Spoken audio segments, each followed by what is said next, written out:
Right then. So, the first thing we're going to speak about is goal setting. It's something that we've not been amazing at, and it is really important to get that sort of really concrete goal established at the beginning so that you know where you're going to. You won't get in a taxi and then just sit there, will you? You tell them where you want to go. So that's what we need to try and do, and we're going to try and re-establish that goal, not necessarily in the next 5 minutes, but we're going to initiate that process now, and over the next couple of days, hopefully you can get to the real reason as to why you want to, whatever it is you want to change about yourself, whether it's weight loss or gaining muscle or improving your health, whatever the reason is, let's try and get to the bottom of it, rather than just saying, I want to lose weight, because everybody wants to lose weight. It's quite a superficial, and I don't mean that in a nasty way, but it's quite a thin reason, and it's not really the reason. When you start digging down into, the peeling the onion, as some people call it, the reason for wanting to lose weight is not the actual loss of the weight. When I used to be overweight, I didn't particularly care about how I looked. It was only when I found out that the road that I was on was going to lead to diabetes, heart disease, cancer. That's what scared me into changing what I did. The superficial reason of losing weight, it didn't matter to me. I thought I looked all right, but looking back, I was wrong.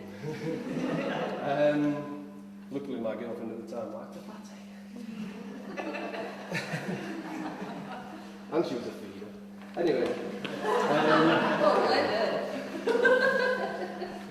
I've got to blame someone, it's never my fault. So, just to try and get a bit of a,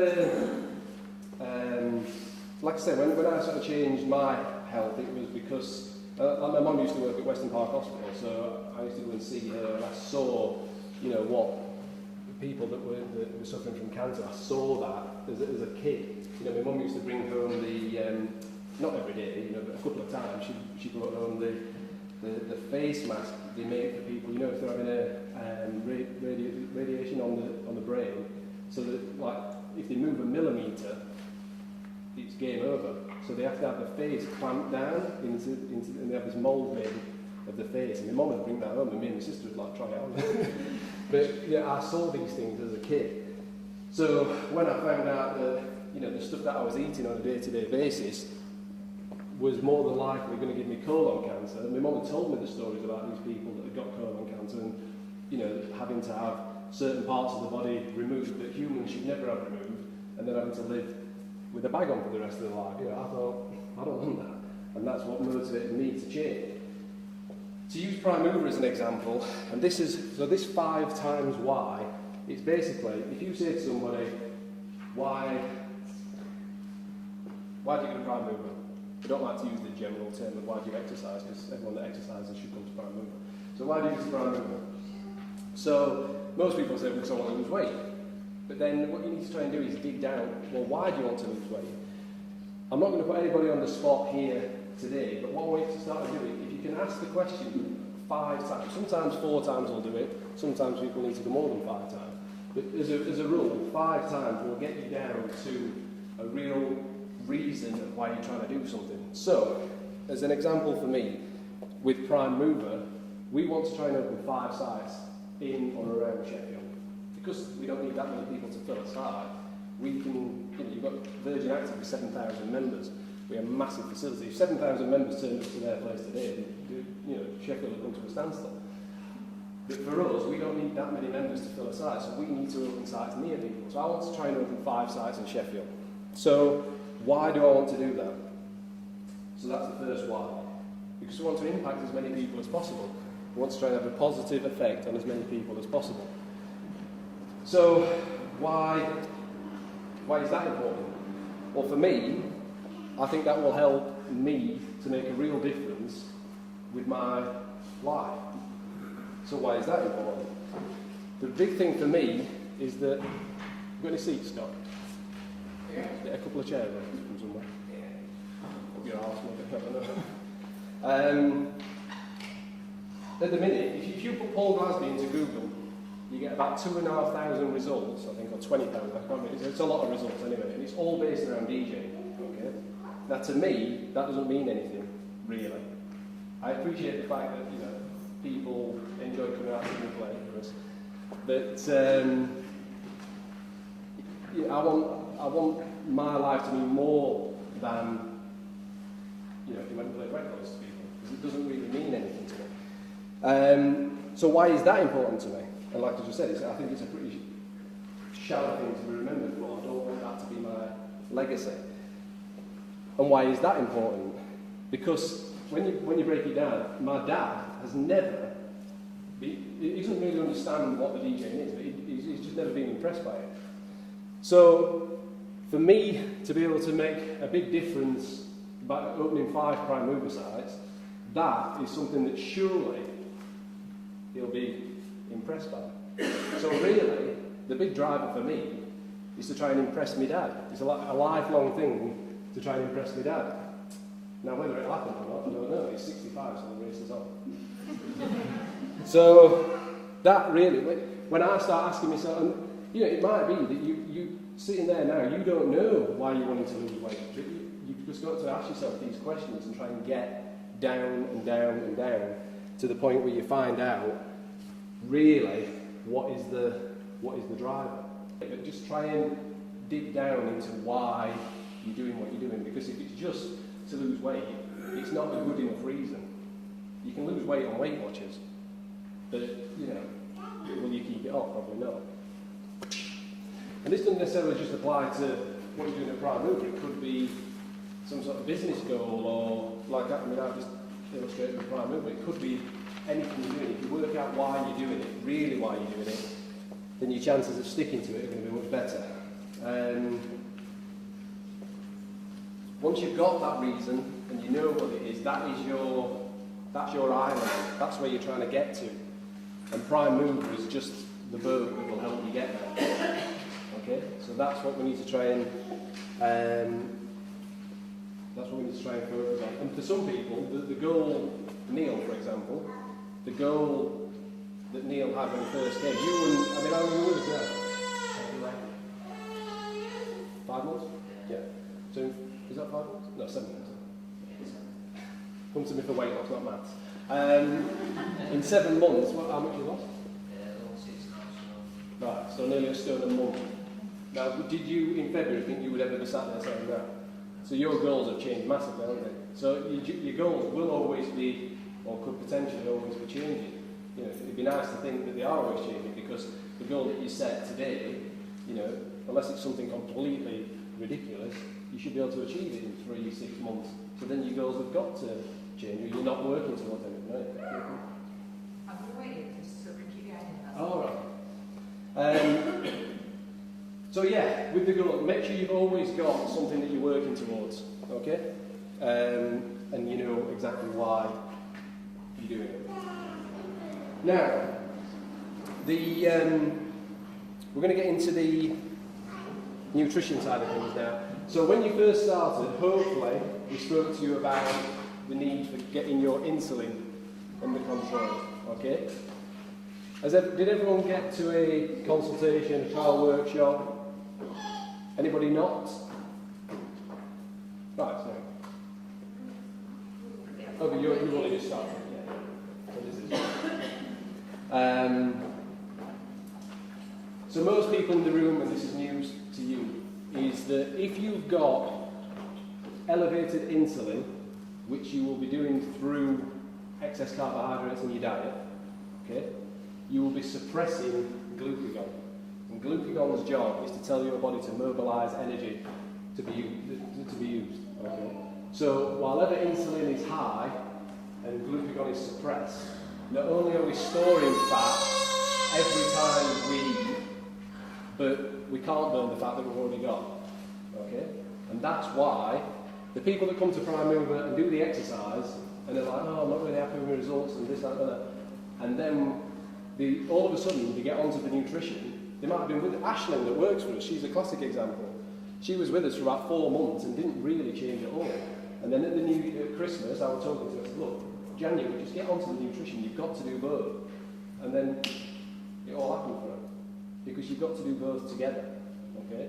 And it's when you get the nutrition right and you get that hook, because basically every fitness or diet pursuit, or most, it's all about changing the hormonal environment, whether you realise it or not. If you start eating better and not eating as much crap and controlling the carbohydrates and eating required carbs rather than just as many as you want, you're having a positive effect on insulin. So you're changing the hormonal environment. If you're exercising, if you're doing the right type of exercise like what we're doing here, then you're having a positive effect on insulin, growth hormone, which is a good thing. It's all these, so everything's about hormonal response, whether you realise it or not. So we're constantly stimulating blood sugar, which is spiking insulin. Okay, and like I said before, we're doing this by eating too many carbs. So we're not about a zero carb diet or even a low carb diet. Like I said before, it's a required carb diet. So where is it? Andy Turner. Andy Turner, he now does what, 3 to 4 prime mover sessions a week? 5 or 6 prime mover sessions a week. Maximus membership, love it. And ice hockey training? I stopped, so I'm like fishing and robbing planners at the moment. Oh, right. But at one point you would have been. 15 to 18 miles a week running, so. And 15 to 18 miles a week running, okay? His need for carbs is a lot more than mine. Because I'm lazy. Okay? If you're doing 3 prime mover sessions a week, that's great, you're going to get a result, especially if you're doing it with the diet. But your need for carbohydrates is less because maybe you just sat at a desk all week, all day, every day. And then you get home and you cook dinner, prime mover compliant obviously, and then you sat on the settee. If you're more sedentary than someone like Andy, then your need for carbs will be less. Okay, so it's getting that right, and the general approach that we provide will fit for most people. Andy needs to add some carbs in so that he's not feeling fatigued because he's doing so much work. Does that make sense? So there's a guy called Udo Erasmus who's like one of the top nutrition guys in the world, and he says carbs are fine, but if you don't burn them, you'll wear them. Okay? So if you're eating too many carbs and you're not doing enough exercise or movement to justify it, then it will end up around your waistline. Okay? And there's nothing we can do about that. So if we're avoiding things like bread, pasta, cereals, rice, milk, alcohol, soft drinks, sweets, cakes, biscuits, all the nice stuff, and even excessive fruit consumption, you don't just eat fruit willy-nilly, because even like the fructose in fruit is not going to be good. So fruit is not your friend if you're trying to lose weight, okay? If we're avoiding all that, and we're meeting our required carbs through vegetables, nuts, and some fruit, then we can balance out the blood sugar, which means that we then balance out the insulin, which means glucagon can then come out to play, okay? Glucagon can never be elevated while insulin is high. So that's why we need to flick that metabolic switch by controlling the diet, controlling the amount of carbs we take in, doing the right type of exercise, and then as insulin comes down, glucagon comes up, and all of a sudden the fat that we've got stored is released into the bloodstream to be used as energy. That all make sense? Cool. So, something new that we're going to introduce here, this fast fat loss program. You're the first guys to hear about it, okay? So what we're going to do, we're going to combine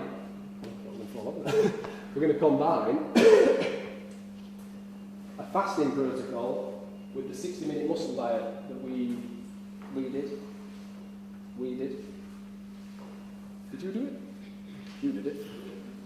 We'll have some awesome before and afters, actually. Sorry? It's like cold now. Yeah, exactly. So we're going to combine those 2 diets to make the easiest plan that you've ever had that's going to get you the best results. You ladies are really getting a head start because you're just going to bypass everything that we normally do. The downside you've got is you've not got the transition. But all these guys have had a chance to get used to, cutting out the stuff but you'll be fine. So, So there's a lot of stuff going on about fasting at the minute. There's that 5-2 diet.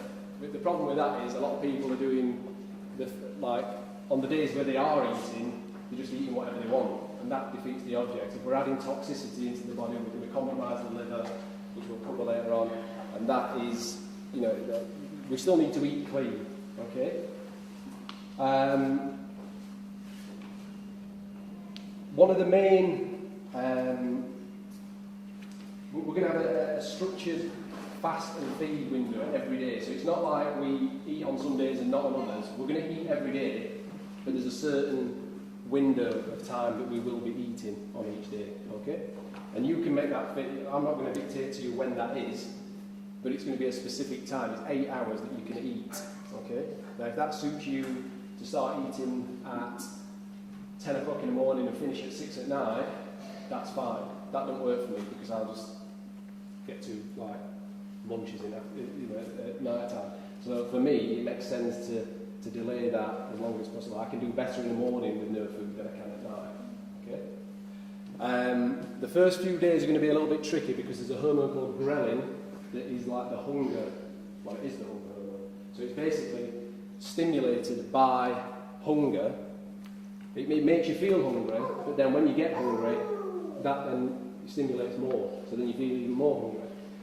But ghrelin is like a trainable hormone. So basically, if you always eat at 8 o'clock in the morning, then at about 7:45, your body will start secreting ghrelin because it thinks it should be eating. Okay, and that's what we get. But then when we eat, that then makes us more hungry, and it just keeps going and going and going. So we end up eating all the time, and this is why we get into problems because we eat too much, and the body's not having a chance to process everything. So then the fat burning organ, which is the liver, is overloaded, and it can't perform the fat loss because it's trying to deal with everything else. Does that make sense? Good. So far, so good. Who needs PowerPoint? So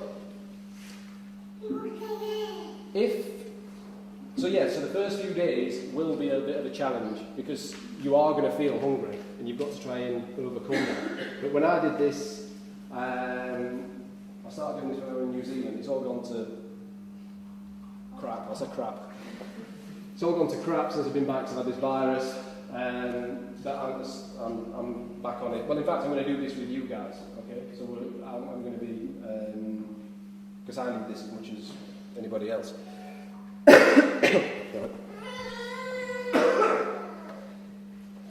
So,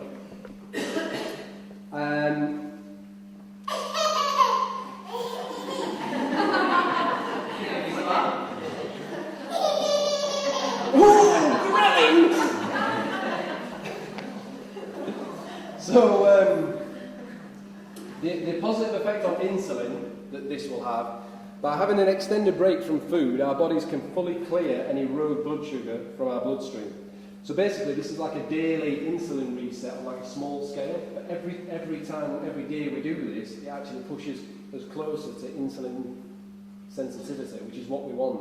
When you're insulin sensitive, it means you need less insulin to deal with any food that you're eating in the first place. Okay, so eventually, if you did have, let's say you have a day where you just lose the plot and you end up eating something that you shouldn't do, your body can handle it better than it could if you were more insulin resistant.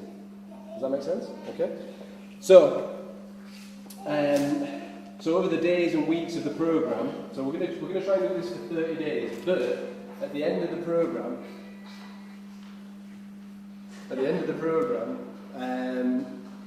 my intention is to just continue with this model of eating, and I'm going to be sending some stuff out to you to try and get you guys to all do the same, if you want to.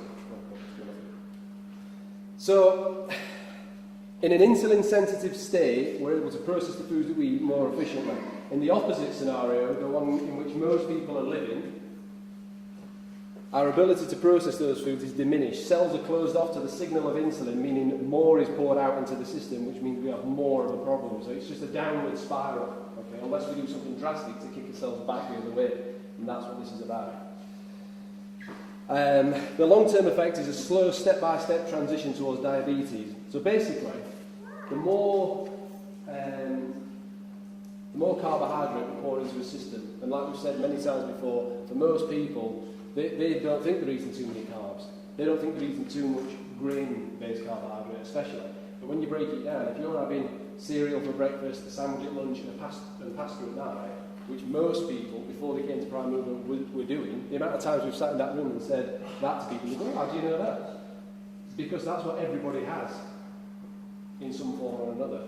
It's all grain-based carbohydrate, okay? You wouldn't sit down and have steak for breakfast, steak for lunch, and steak at night, because you'd know it was the same thing, but the food industry disguises these things so you don't know you're eating the same stuff over and over and over, and this is what's causing a problem. So even if you're eating foods that are what would be termed moderate GI, so they're not causing a rapid spike in your blood sugar, but because you're just eating too much carbohydrate all the time, so like we said before, the cereals, the pasta, the rice, the alcohol,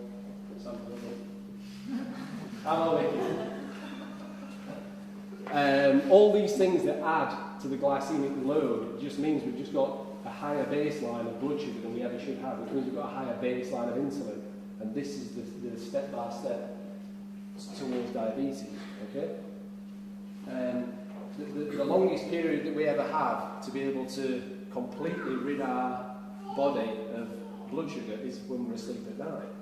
But if we've just got this massive overload and we're constantly asking too much of the beta cells in our pancreas to push insulin out, the idea with insulin is that it pushes out, solves the problem out, and then regenerates and has stored insulin. So the next time we eat, it pushes more out. But if we've got this massive load to get rid of, and the pancreas is working overtime throughout the night to be able to get rid of the blood sugar, when we wake up at 8 o'clock and we have as breakfast, there is no stored. So then we're starting off at a deficit in the morning.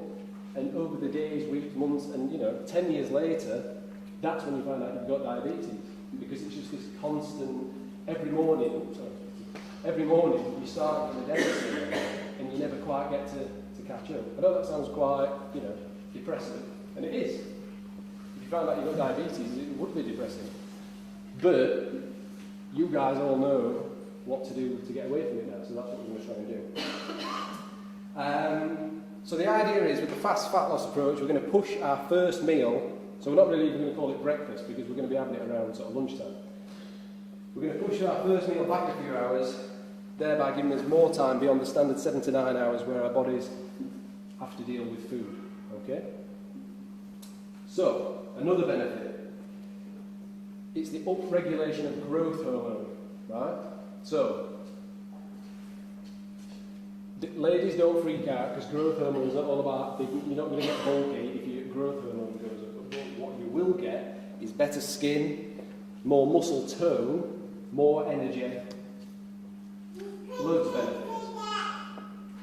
So, I just need to get back to New Zealand as quick as I can. So yeah, growth hormone, it is the youth hormone, okay? So this is what we're going to try and upregulate growth hormone, which is another benefit of this approach, because growth hormone is at its peak while we're asleep, okay? Growth hormone production shuts off as soon as we eat something. That's when it closes it down. So when we wake up and have breakfast in the morning, we're shutting down that mechanism, okay? Sorry, I've got to go. Sorry.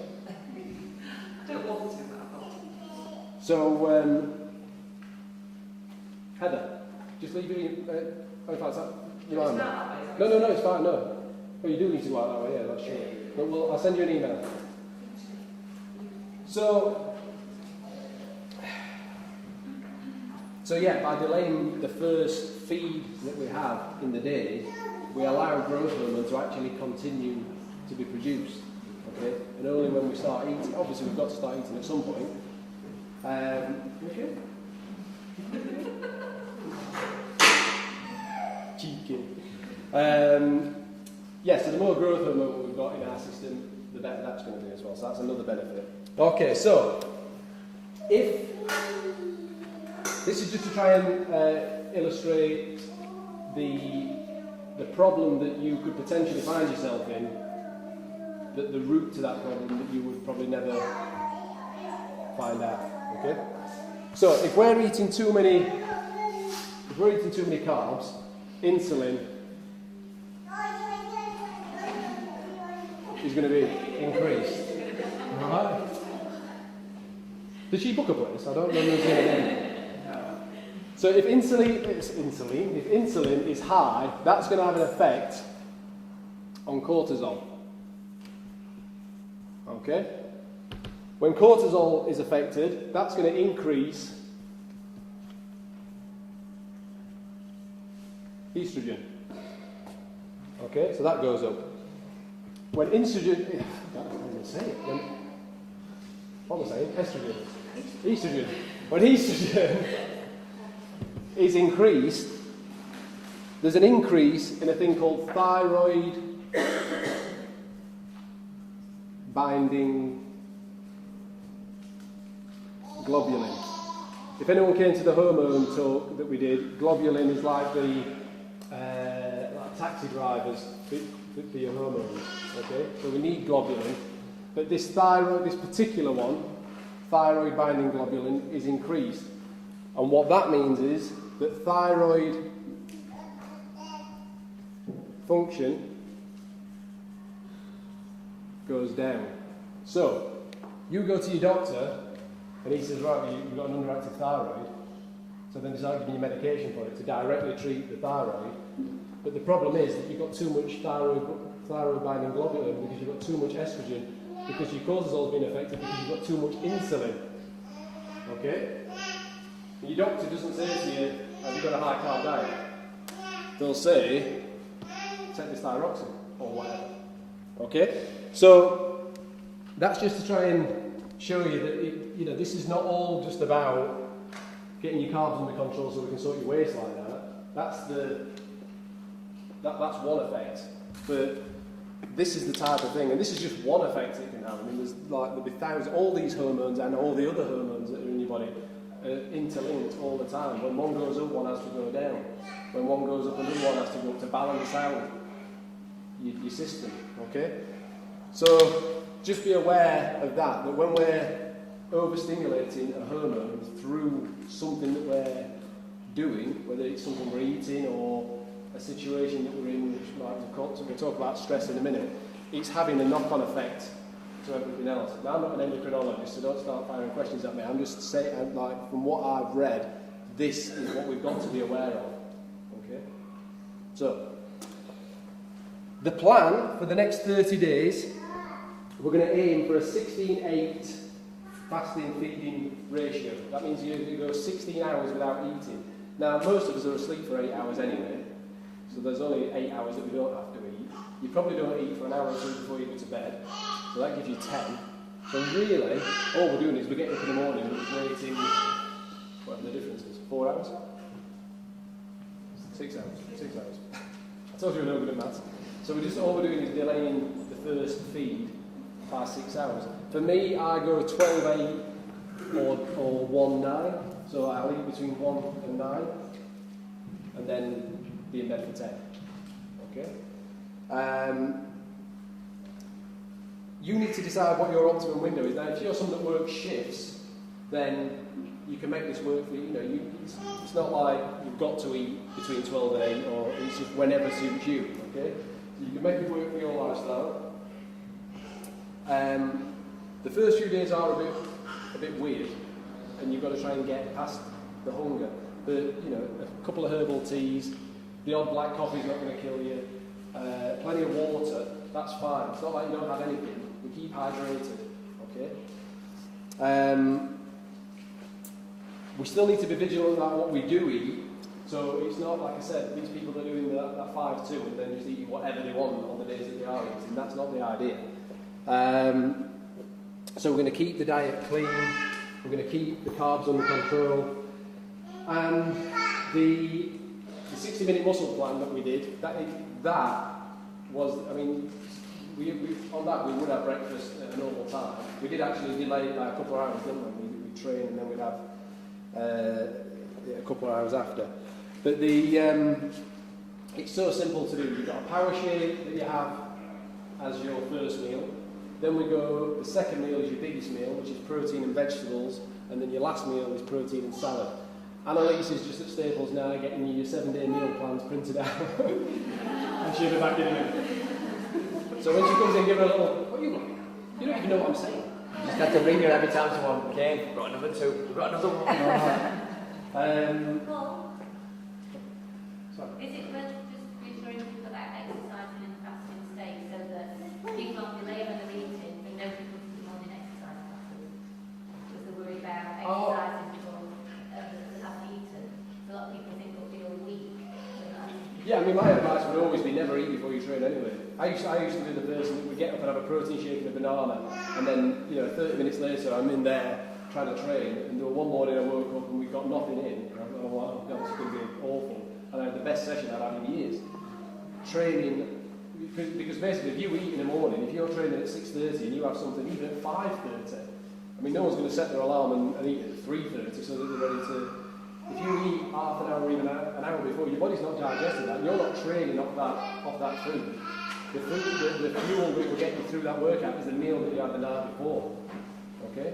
So if you're someone that comes to Prime Mover at 4:30 in the afternoon, you really don't want to be eating any later than 12:30, so that your body's had time to get rid of everything, to process everything in your system. So really don't worry about training in the morning if you've not had anything to eat, because really, even without doing this, you shouldn't be eating before you train anyway. Just hydrate. That cover it? Cool.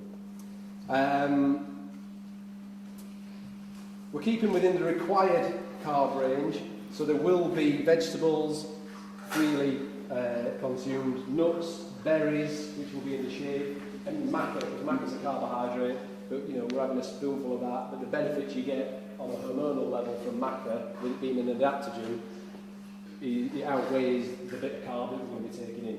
Okay? So we're not on zero carb. What's an adaptogen? An adaptogen is something that if a particular hormone needs to balance out, either up or down, it somehow knows and it assists in that. So that's what an adaptogen is. So we start the eating window with the power shake. This is a highly digestible and full of nutrients. Don't skim on your shake. Don't make it so that you've got like a handful of berries, some coconut milk, and a couple of ice cubes, because that's not a power shake. That's some coconut milk and berries. Okay? You want to, because we're not going to be drinking for the next 30 days. Shall we do this one? Yeah. Because we're not going to be drinking. Even he laughed. He laughed at that, eh? No, not you, Mike. I mean, they're alive. Full of cheeky monkeys. Don't skim on the power shake. It's really important that you get those nutrients in. So all we're going to do, it's not going to cost you any more this month. You're just going to divert your wine budget to your power shake. Okay? And these two will be quids in. I'm on I have to come on and agree with these 30 days. Yeah. Okay. I'll make you a medal.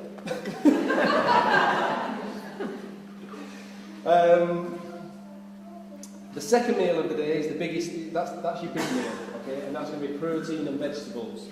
So you can prepare this and have it cold. Steamed vegetables are quite palatable cold. Just have a bottle of olive oil on your office desk and just liven it up with that. That's fine. If you've got the benefit of being able to cook wherever you are, then even better.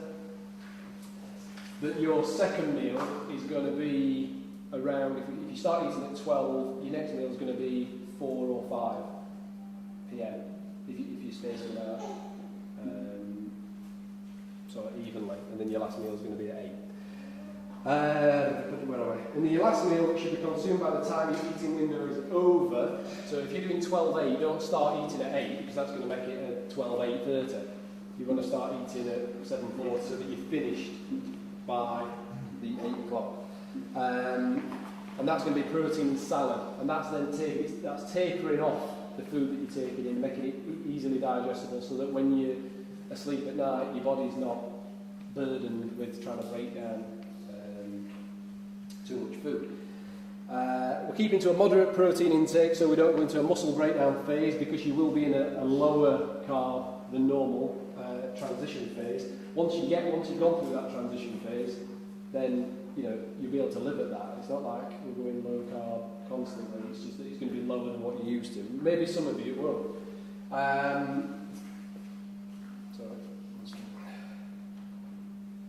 And we also want to make sure you get plenty of fat into your diet. So you two might be freaking out when I say that.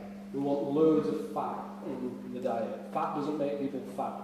Excess carbs make people fat, and that's why we're doing this.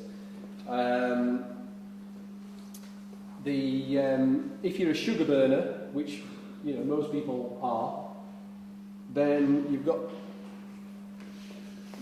It stops, doesn't it? If you're a sugar burner, then and we lower the carbs that are going in, your body's going to need fuel from somewhere else, and why not make it your body's preferred fuel source, which is actually fat? We should run on fat. We shouldn't run on carbs. Okay? So, to get the fat into your diet, we're going to be melting butter over steamed vegetables, eating a spoonful of coconut oil once or twice a day, using full-fat coconut milk. Don't go reduce fat on anything ever, because it's not doing anyone any good. Okay, so full fat on everything. Supplementing with omega-3 and eating primrose capsules would be another strategy we could put in there as well. Olive oil, which I forgot to put on here, but olive oil cold on your salads. Don't cook with it. It's not stable at high temperature, so it becomes a problem for us, which we'll go into more detail on another workshop. But just know not to cook with olive oil. Okay? Jamie Oliver does not know what he's talking about.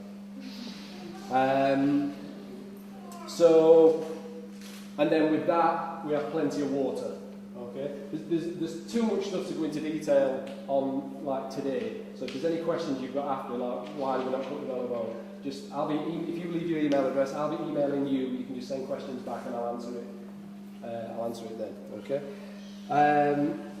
Now, because we are dropping the carbs now, we are going to reintroduce carbs at a certain point. So after 14 days of intense sessions and keeping the carbs reduced, a little round of applause for Annalise, please.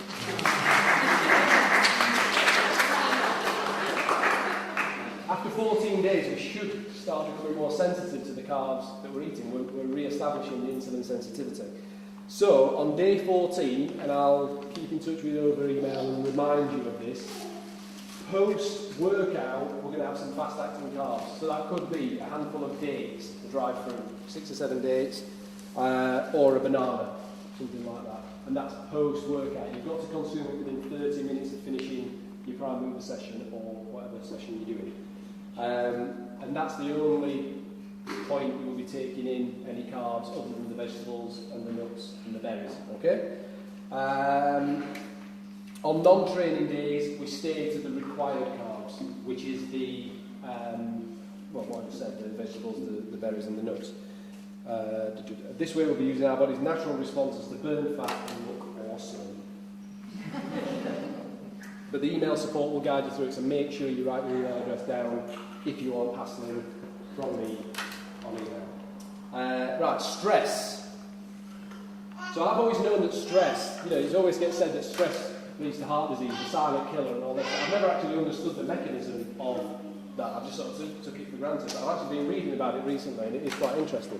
Basically, our bodies are set up to handle stress in an acute scenario. So like an antelope in the wild, it gets attacked by something higher in the food chain, and within minutes or seconds, it's either escaped or it's dead. Okay? So, if it's escaped, the stress response then lowers within minutes, and it goes back to normal. It's carries on eating its grass or whatever it does. And this would have been the experience of our caveman ancestors. This is how we're set up to do. That is what the stress response is for. Unfortunately for us, the stress response that looms isn't a lion or a tiger, but a mortgage, a business, a horrible boss, family member who needs caring for, environmental stresses, road rage, body image. These are the stresses that we're subjected to. They don't let up. We don't get away from it within minutes and then or get killed. It's there all the time. the last thing you think about at night, the first thing you think about in the morning. And it might not just be one thing, it might be all of them things. And then you've got loads of stuff going on. So basically, anything that excites the sympathetic nervous system, the fight or flight response, will have the same physiological response: increased heart rate, raised blood pressure, and the release of stress hormones into the bloodstream. So here's some examples: a cup of coffee, an Alton Towers ride, a final demand coming through the letterbox, a scary film, being kept on hold for 10 minutes, or an orgasm. And I'm sure I had a day where I had all of those.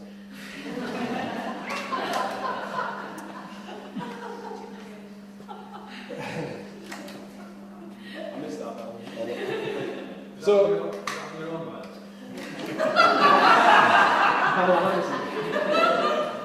in fact, I did it a bit left, so it's not like a straight bit. So, with the ongoing raised heart rate, you don't understand it! With the ongoing raised heart rate and subsequently increased blood pressure, our blood vessels begin to develop more muscle fibres around them, making them more rigid. Okay? As the vessels branch off, so obviously in our system, you've got like and then they branch off, and then that branches off, and then that branches off, and that until you get down to the tiny capillaries. Yeah? So at these junction points, they're particularly weak points. Okay? So the increased pressure can actually rupture. So as the blood's firing through these more rigid arteries, that point can rupture. Okay? When that happens, that then becomes an inflammation site. So when we've done the inflammation workshop, anyone that came to that knows that inflammation is not a particularly good thing. It's essential in the short term, but in the long term, over and over and over, if this is happening a lot throughout your system, that then becomes chronic inflammation. So the repair to the injury site will include cholesterol. So cholesterol is a good thing. We need cholesterol. So all these things that, trying to get you to lower your cholesterol. Cholesterol is raised in response to something. Let's find out what that is. Not just trying to, indiscriminately lower cholesterol. There'll be proteins and possibly other molecules that are floating around your system. They all get to this sort of gluey site to help repair. Okay? Now, that's fine, but if you have another stimulus to the stress response and your blood pressure goes up and that blood's firing through again, the scab, for want of a better word, at that junction point can break off, okay? And then it starts to flow through your system. Now, hopefully the immune system kicks in and does away with it, and you never know. But it could get lodged in an artery on the way to the heart, and then you have a heart attack, or your brain, and then you have a stroke. So that is the mechanism for how stress can cause heart disease. So even if your diet's perfect, if you're too stressed out, you could still have problems.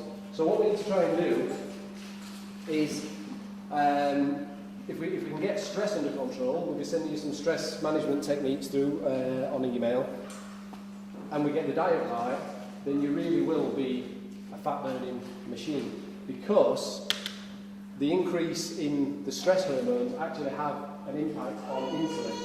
So when we were talking before about raised insulin through his diet, the increased stress hormones can cause that as well. Okay? And what happens is, as we're subjected to a stressor, so that's what this is here. If this is alarm clock, okay, one of the worst things you can actually have in your life is an alarm clock that starts the day with because it's just, you're starting the day with stress, so you get bump there.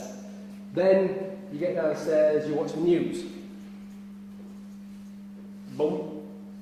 Then you get to the letterbox and you've got the final demand. You see how my life runs. And all the stress response. Then you get road rage. Then you get your boss having a go at you because you 5 minutes late. And then you get an email saying that you didn't send that report that you should have sent them. So basically, you're getting this constant elevation to your stress response. when you get the stress, your body doesn't know whether it's a final demand or whether it's the tiger that's just attacked you. So you then get a surge in, basically your body dumps a load of glucose into your bloodstream to be used as energy so you can sprint away. We're not sprinting away, we're just sitting there in the car, being all pissed off, and we're not using that increase in blood sugar. So the body then has to release insulin to try and bring that back down. But before it's actually had a chance to bring it down, we've had another stress response, and then we're trying to bring it down, and then. Do you see what I mean?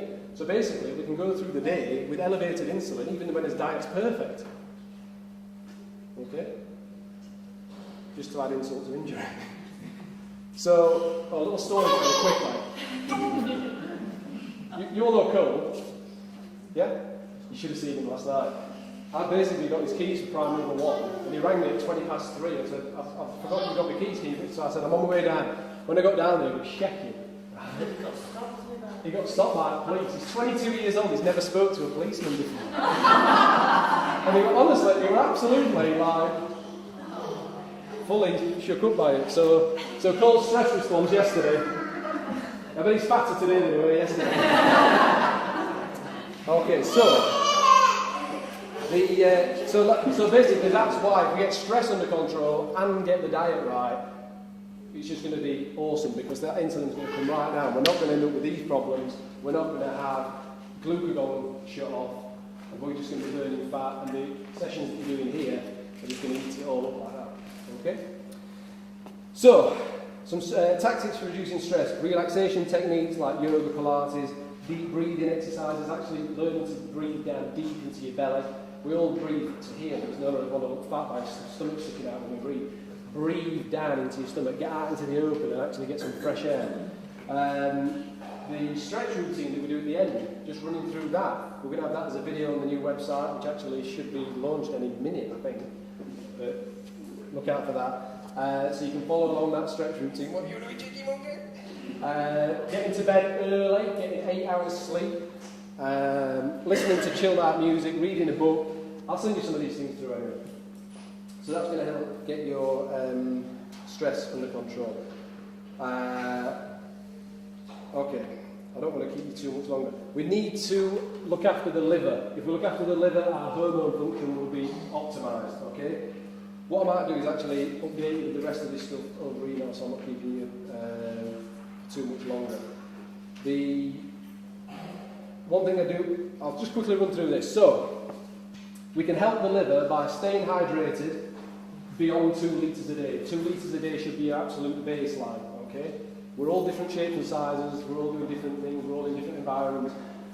For the smallest, most sedentary, air-conditioned person in the, whatever the opposite of air-conditioned is, that person should be getting 2 litres. Everybody else needs a bit more for whatever reason, because they're more active, because they're in a dehydrated environment, whatever it might be.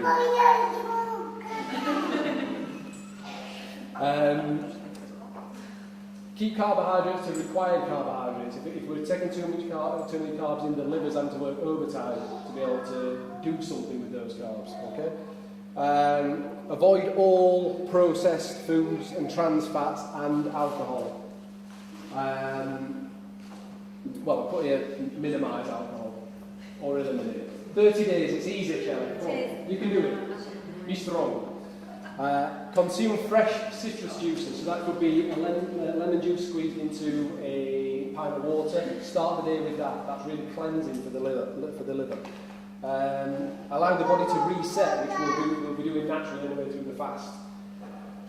Open up the detox pathway, so sweating, deep breathing, urination, skin brushing, oil pulling. Oil pulling's actually, if you get a spoonful of coconut oil and put it in your mouth and just swill it for about 10 minutes.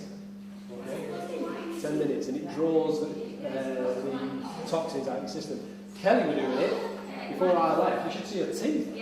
Honestly, it's like full on. You need sunglasses on. Is what? I could do it, but I'm sorry to go. Okay. It's because she said I can't drink them.